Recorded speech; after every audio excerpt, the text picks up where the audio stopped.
evening. Welcome to the Film Forum, Atlanta's best movie talk show. I'm Steve Markos. With me, as always, Aron Siegel, and we want to welcome everyone to the Film Forum tonight. Right, Aron? Welcome, everyone, to the Film Forum tonight. Before we get going, though, I found out some information. You know, last week we were talking about remakes and the Academy Awards and why certain films were remade. You know what I found out was a remake? What's that? Enchanted April is also a remake, believe it or not. Really? Yeah, so that means that was a 1935 movie. That means the remake's out right now. We have Scent of a Woman, The Vanishing, La Femme Nikita, Summersby, Huck Finn, which just came out, and that's, what, a zillion remakes on that. Born Yesterday and Homeward Bound, so it's the year of the remake, it looks like. So we got a couple movies as usual. Aaron. What exactly are we going to be reviewing tonight? What are we reviewing? Let's see. We're reviewing Sandlot, or The Sandlot, and Cop and a Half. So it looks like kids' movies tonight. We'll be telling you, for people who have kids, whether you should take them or not. And this week's Critics' Choice, our favorite Al Pacino movie, since Al finally won an Academy Award for Best Actor. After so many nominations. We're going to tell you what our favorites are. And then, as usual, we have a special guest. Aaron, who's coming on tonight? Tonight, we've got Pam Leonte. She is a script supervisor and continuity woman, and she'll be on later on the show. All right, so we'll find out exactly what all that is about. So everyone, stay tuned wherever you are out there in TV land. Aaron, which one you want to review first? What about The Sandlot? Well, all right, let's go ahead and do it. Okay. The Sandlot was directed by David Mickey, and it centers around a group of young boys. It's set in 1962. The boys are playing baseball. New to the group is Scotty Smalls, and he's played by Tom Gyrie. And Scotty just doesn't fit in. He doesn't know how to play ball properly, and he doesn't really understand too much about the game. And the boys are trying to accept him into the team that they've got of 8 other kids. And it's narrated by Scotty about his escapades back in 1962. And what happens, what we've got here is we've got a scene from the film, which is more or less the plot, where Scotty has just hit a ball that he borrowed from his stepdad's trophy case over the fence, and now he's in trouble. Here's the scene.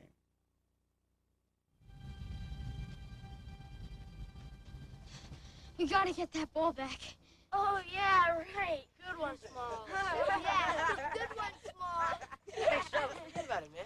Yeah. Let's get another ball. No, you don't understand. Sure we do. You feel bad because you belted a homer, now we can't play no more. No, you don't understand. That wasn't my ball. What do you mean that wasn't your ball? It was my stepdad's. I stole it from his trophy room. It was a present or something. Somebody gave it to him. But we gotta get it back. He's gonna kill me. Listen to me, Smalls. It's the matter of life and death. Where did your old man get that ball? What? I don't know. Some lady gave it to him. Why? What? Lady? Yeah, she even signed her name on it. Some lady named Ruth. Baby Ruth. Baby Ruth!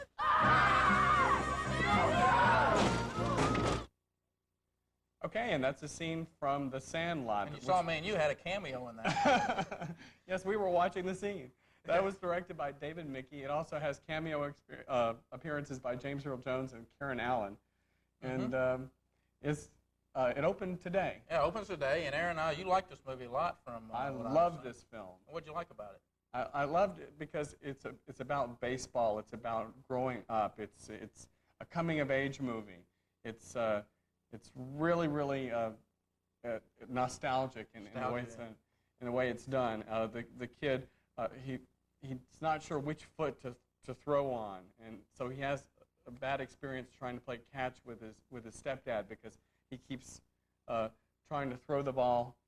Or he doesn't know which foot to throw on. So. I can see what you're saying. The complaint I had about the movie, I like the movie. I think anybody that goes to see it will enjoy it. I think the people that can relate to the movie will enjoy it more.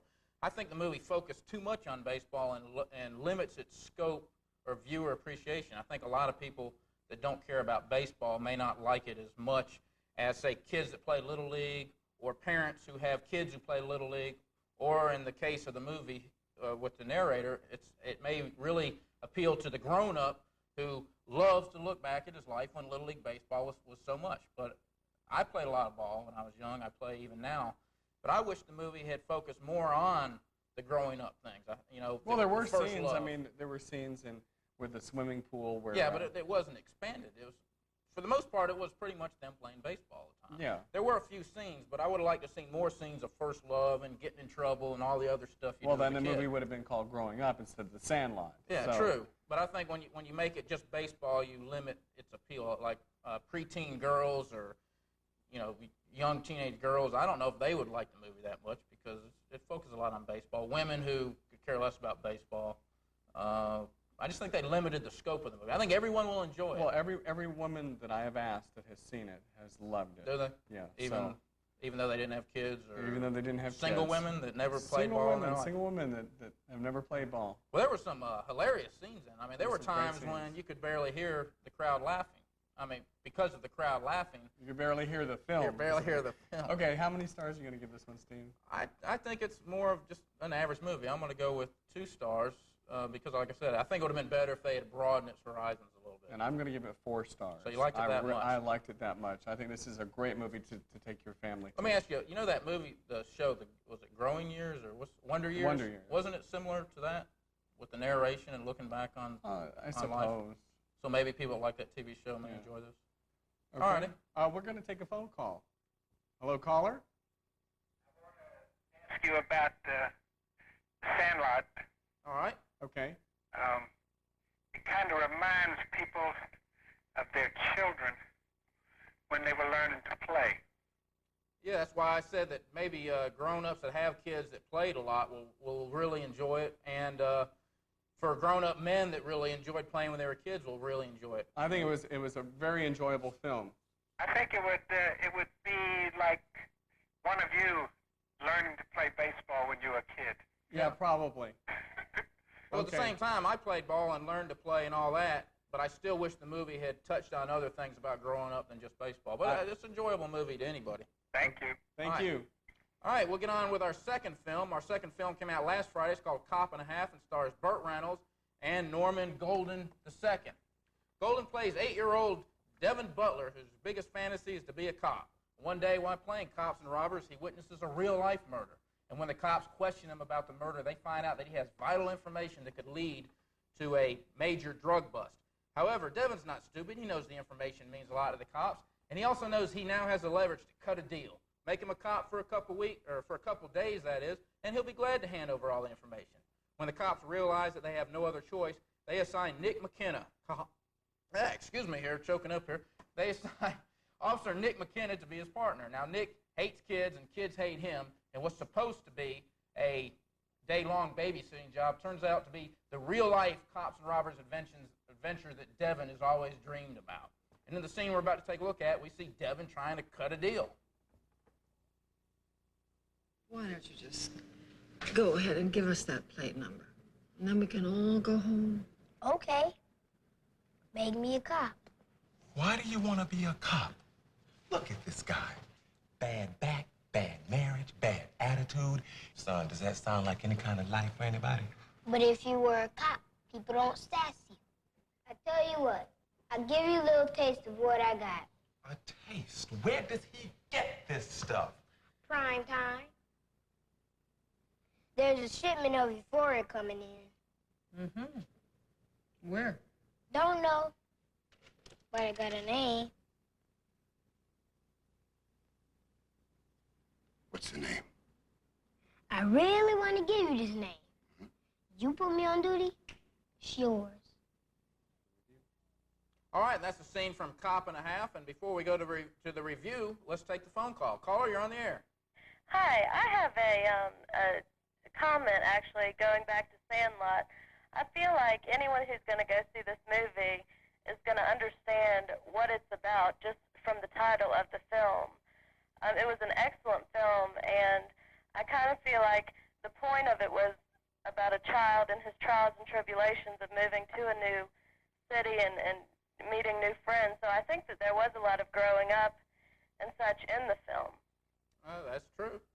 that possibly you might not have seen, that it was just a baseball film. It was actually not, because I did not play baseball, and I enjoyed it tremendously. Okay. Well, as Aaron pointed out, I guess I'm completely wrong as far as no one else liking it but baseball players. I think everyone will enjoy the film. What I mean to say is the people that will enjoy it even more than the average person are the ones that can relate to it and playing ball and that type of thing. I think everyone will like it. Okay. Thank you, But thanks caller. for the call and your insight. Thank into, you. Yeah, thanks for the insight from the female point of view, which me and Aaron cannot give you out there in TV land. I want to remind everybody that there were some sneak previews of this film, Yeah. like this past weekend, and there were a couple other ones that 20th Yeah. Century Fox was nice enough to Sounds do like for this film. everyone's seen it. Anyway, cop and a half. To me, you got to look at this movie three ways. And anyone that sits up here and badmouths the film, like some of the critics have said, that this is a horrible film, they have to make the exception. So there are certain people that are going to like this movie. Cop and a half. Yeah. Okay. From an adult point of view, yeah, it's a dumb movie. It's not that well made. The acting's not that good. The characters are corny. The script's corny. And if you're an adult going with another adult partner, your wife, girlfriend, you don't even need to go near the theater that's showing this. And yeah, it's a bad movie from that point of view. But from a kid's point of view, I think it's a great movie. I think kids will love it. Well, I don't know. I think kids will like it. I don't see kids really getting into this film that much. The characters are all two-dimensional. Well, yeah, but kids, man, they don't know. When I was a kid, the shows I liked the most, Disney used to have these shows that had kids solving crimes and having adventures. And I think kids from age 4 to age 13 or so will really like it. The older you get, probably the less likely you're to like it. But I think kids will think it's a great movie because kids are less discriminating. As long as you make them laugh and entertain them, I think they'll enjoy it. What do you give this? Well, I got one more comment here. I want to look at it from a third point of view, from a parent point of view, taking your kids. Do you have to dread taking your kids to Cop and a Half? I don't think so. I think it was entertaining enough that if your kids liked it, you're not going to be kicking yourself for seeing it. Definitely, the cheaper you pay, if you get to the dollar movie, the more you're going to like it. The matinee, you're going to like it more. I'm going to give it 1.5 stars, but kids, you may bump this up 2 stars in a kid's point of view. Okay, and I'm going to give this 1.5 stars as well. So, all right, from an adult point of view, it is kind of stupid. We agree on that. All right, caller, you're on the air. What's your question? Yeah. I like the Cop and a Half because it is my fantasy because I just love being the cop. Yeah. And I understand why he's a good actor and everything, but I want to be a cop, and that is a good movie. I want to go see it. Well, how old are you? 10. Oh, you're perfect. Perfect I think for this all film. the kids your age will like it. I think You're going to enjoy it. Yeah, I think And it I is a give great it fantasy, and I think 4.5 kids will like stars. it. I'm sorry, what did you say? I give it 4.5 stars. 4.5 stars on the A 4-star four-star system. system. All right, he's off the charts. Thanks for the insight, and to the younger set there. Okay. All right, so that's it, and I guess we'll get on with the. Why don't we take a look box at our office top Metro 10. Atlanta box office. These are the films that you went to see this past weekend. Starting out at number 10 is Groundhog Day. It's just managing to stay in the top 10 this week. And number 9 is a regional release. This was released just here, and I believe in South Carolina as well. It's called The Judas Project. And number 8 is The Crying Game. It's still hanging on to into the top 10 even after the Academy Awards. Some people are still curious. Yes. It's amazing the secret is still being kept. At number 7 is CB4, the rap rock, or the... Nationally, that's not even in the top 10, believe it or not. I can believe it. Number 6 is the remake we reviewed last week, Born Yesterday. That's with Melanie Griffith, Don Johnson, and John Goodman. And number 5 is Point of No Return. This is the remake of La Femme Nikita with Bridget Fonda. Number 4 is The Crush. This is a lukewarm film that almost goes somewhere, but everything in this film is almost. Number 3 is The Adventures of Huck Finn. All right, and I wanted to make a comment on that. Okay. The book holds pretty true to the book. They cut some of the adventures down, especially with the Duke and the King. Nothing. I remember the musical version of this, too. Well, I always want to avoid the musical. This is about the 5th version of Huckleberry Finn, and pretty true to the book. Nothing's ever going to match the book. That's one of the best books I've ever read, and it's just an average film. Me and you, what do we give it, 2 stars? Something like that, yeah. All righty. And number 2 this week is Teenage Mutant Ninja Turtles 3. And for the first week in a row, the highest debut, the film that we just reviewed, cop and a half. Yeah, it seems like it's Kids Week here. I mean, the top 3 films are kids. And in the national, Unforgiven is in the top 10 nationally. Oh, really? Yes. All righty, now let's get on with our Critics' Choice. Like I said, in honor of Al Pacino finally winning an Oscar for Best Actor, we're going to tell you our favorite Al Pacino movies. Aaron, take it away. Well, Al Pacino has had so many different nominations. When you look back to the nominations he's been nominated for Best Supporting Actor for The Godfather.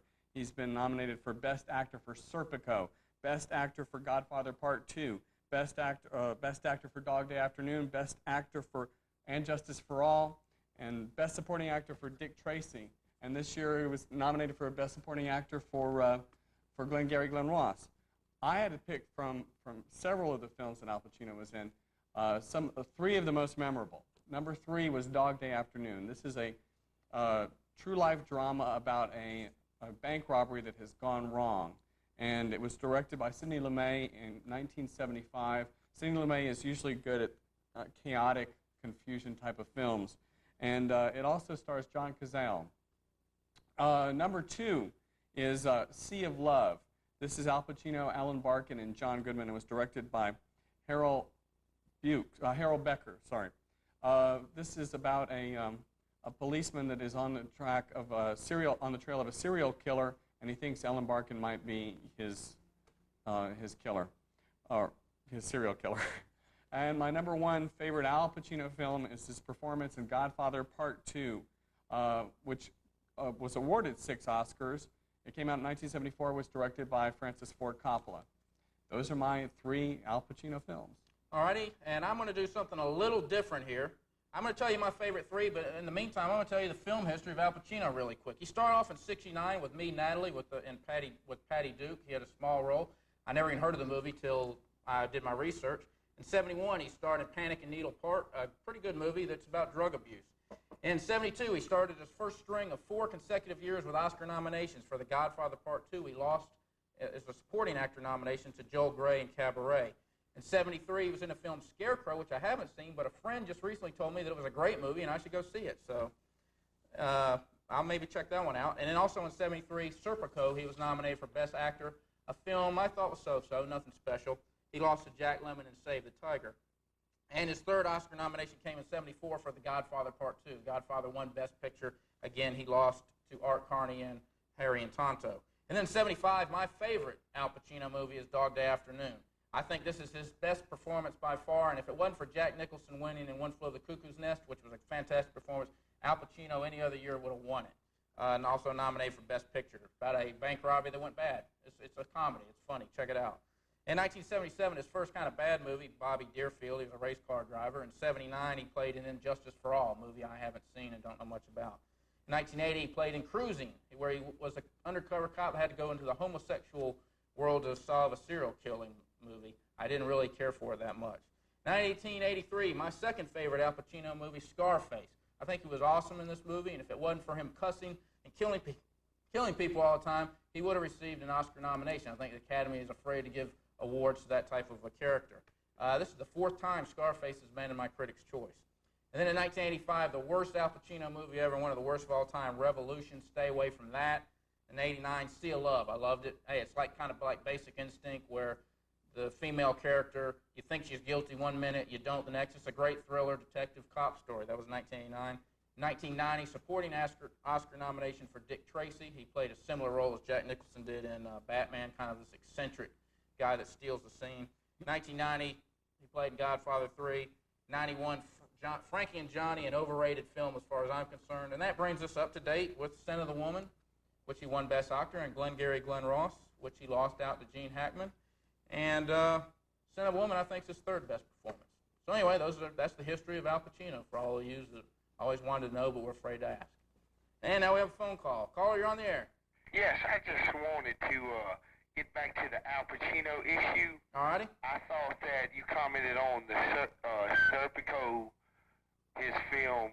I thought that was one of his best roles that he portrayed. Yeah, I just don't remember a lot about the movie, and usually when I don't remember a lot about the movie, it didn't stand out in my mind. Well, that was a good performance by Al Pacino, but the other performances we felt were better. Yeah. But we appreciate your comments. Yeah, I'm sure he was nominated for Best Actor. He had to do a great job. Yes, it was. Wasn't that like based on a true story? Yeah, where he exposed the police corruption and Okay. wasn't very popular for it. Okay. All right. Well, thanks All a lot. Y'all have a Thank good you, evening. All right, thanks. Let's get on right now with the what are these? The video releases that came out this week. We have The Player. It's coming out. Pretty good movie. I thought it was a really interesting movie. The Player. And the Give fact us that they the keep story. dropping names in Hollywood, and people Oh, play themselves. They have cameos by Burt Reynolds, and they're all playing real actors. It's kind of a neat film. Player was an excellent film. Yeah, and also Under Siege, which came out. That's just average, run-of-the-mill action adventure. And Stalin, which I haven't seen. On pay-per-view this week, we have Last of the Mohicans, Unlawful Entry, A League of Their Own, and The Glory of Easter, which must have slipped by me. Check Channel 35 for showtimes. And wait a second here, while we're talking about A League of Their Own, what'd you think about that one, Aaron? League of Their Own, I thought it was great. I think Penny Marshall does a really good job at adapting true stories into scripts. Because I remember in Awakenings, she did very much the same thing. Because and Awakenings was a true story as well. Yeah, it was a pretty good movie. All right, now we're back. All right, Aaron, take it away. Okay. Each week on Film Forum, we have a special guest. This week is no different. We have Pam Leonte. She is a script supervisor and continuity expert. I'm going to say. Yeah. And the question that's been buzzing around the studio We're going today to welcome you to the show, Thank Pam. you. is what exactly is a script Supervisor. God. Okay, a script supervisor on features is somebody that keeps all the notes, takes all the information that you shoot every day and delivers it to the editor. Whether you go from a master scene and then you go into close-ups to make sure things match, like on a wide shot, if I picked up this glass on a certain line, in the close-up or the medium shot, I would make sure you did the same thing. That kind of stuff. I've seen an old book on Gone with the Wind where they had people actually went around photographing like costumes and hair and all that. Is that something different? No, I do that also. On a film, since features are not shot continuously, you might shoot a scene of us sitting here talking, and they might shoot us walking out the door 3 weeks later. So It's a matter of convenience, correct? yeah, it's for scheduling reasons and various different things. So not only will I Polaroid you, but the wardrobe supervisor and the on-set person will have Polaroids of it. But just to make sure when we're walking out the door, to make sure your top button's undone. If you have your microphone, it's buttoned and it's facing over to the left side. Certain things like that. Can you give our viewers at home an example of a continuity error that is very, very obvious? There's something that you might have seen in another film that you noticed. Oh, you know, that these trick happens all the time, but I have to say for script supervisors that a lot of times in features there'll be sometimes 10 to 15 takes. And an example, a friend of mine was training on Scent of a Woman, Al Pacino. If you notice the Jack Daniels glass that's always next to Al, and his glass constantly goes up and down in size, when they cut it together, it never matched. Because you do 10 to 15 takes of each scene, and like candles and cigarettes and all that kind of stuff, and the director is not going to choose when he's editing a scene because the props match. He's going to choose a scene that he or she likes because the delivery is the best and it's the most powerful. So in that scene where Al Pacino was sitting there drinking, they did that scene 36 times. so there's no way to control how much There was no liquor is going to be way in the glass. that Al could literally drink the same amount all the time to match it together. And they don't fill it up. And obvious for Well, a the little tiny thing like that, they're not concerned about making it exactly right. With the Well, look. it's something that I noticed, but I don't think it's something that generally anybody else would notice. Yeah. Okay, can you give us an example? You mentioned, and we've got it here on your resume, that you worked on Midnight Edition. What exactly do you do? You said something about that you would go through the script and time it out. This is what a script supervisor might do. Usually when a script supervisor is hired on a feature or a film, the first thing that they do is time the script. Whereas you're given a script that's 110, 120 pages long, you act out all the scenes in your head. I usually spend the day home by myself, and I play all these different roles to myself. Like if it's in the kitchen, it's a kitchen scene, I've got a stopwatch in one hand, the script in the other, and I run around and I act everything out. And that way you get a timing of the script. Like if somebody's walking across the street, or it's an action scene, or if somebody's getting out of their car and they're walking into a building, you normally give that 15 seconds, something like that. But what you do is you time all the scenes, and at the end, you accumulate all those timings, and then you have a timing for the script. All right. How accurate are you? I've always been on time. That's great. We have a question for Pam. Yes. All right, go ahead. Yeah, I have a question for Pam. Sounds like through your use of movement and through your use of sort of like some sort of time lapse, are you at all influenced by the works of Jean Cocteau? Sean. Cocteau? You familiar with Cocteau at all? What do you mean by my sense of movement? The way I talk with my hands? Yeah. I mean, were you influenced by his films? I've seen some of his films, but no, I wouldn't say I'm influenced by him. I think my major influences are major script supervisors like Kate Chapin, who trained me on Prince of Tides, who does all Woody Allen films and Martin Scorsese, or Ann Rapp, who I worked with on Billy Bathgate, who worked with Robert Duvall and different people like that. Those are the people that I get my influences from. All right. Thank you, caller. How'd you get started in this? And what kind of training is there? I was an editor, and I worked in television for about 6.5 years, producing graphics and editing. And Television editing? yeah, Videotape. news. I was in news for 6.5 years, did a little bit of network, and got out of it, and just happened to be in the right place at the right time. They needed a buyer on Prince of Tides, and I know a lot about antiques, so I was a buyer. And I used to go to set all the time, bringing all the props and antiques and all that stuff.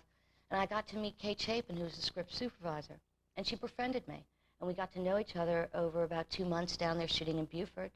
And she wanted to know if I was really serious, and I said yes. And she said, I'll take you to New York and I'll train you on the back end of Prince of Tides. So I trained for a month in New York and then went on to Billy Bathgate. Okay. Sounds like all the scenarios is you're in the right place at the right time. But there are classes available for people that want to get involved. Okay. Thank you for being on the show, Pam. Thanks. Okay, that's all the time we've got for this episode, this installment of Film Forum. Be with us next Wednesday when we'll have 2 feature releases, our best and worst of the past season, and special guests involved in the film industry. That's next Wednesday here on Film Forum. See you next Wednesday.